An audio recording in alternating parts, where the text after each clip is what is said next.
So I want to look at real quickly this Rothschild connection because I know I brought up John Rich and I know he's not the first one to say it. And that's why I brought him up because it was a huge show that he was on and he got eviscerated. He actually got eviscerated by guys who aren't even pre-tribulation guys who are Mormon, guys from all different theologies because they said that's not even the slightest true. You got the average person that listens to something like that and they just believe it. They just believe it. What is the link between the Rothschilds, the Scofield Study Bible, and did they actually control John and Darby?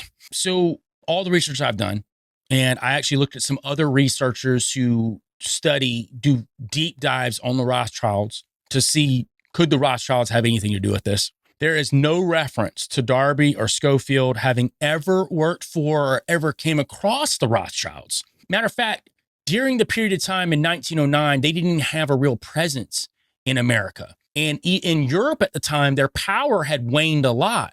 They may have been moving and shaking behind the scenes, obviously, but they weren't even in a position of power in that particular period of time. What would be the reason for the family to invest funding in the distribution of a Scofield Study Bible with the New Testament as Jews, which don't even believe in the New Testament? Now, I get the Zionist agenda. The Rothschilds is just this overarching evil bad guy name that we all know. So if it's Jewish, it's got to be the Rothschilds.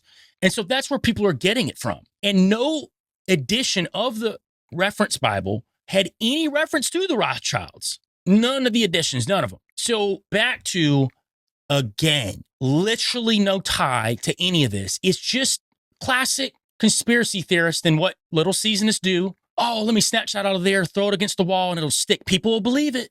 If I say it, people will believe it. They won't go check it, which most of them don't.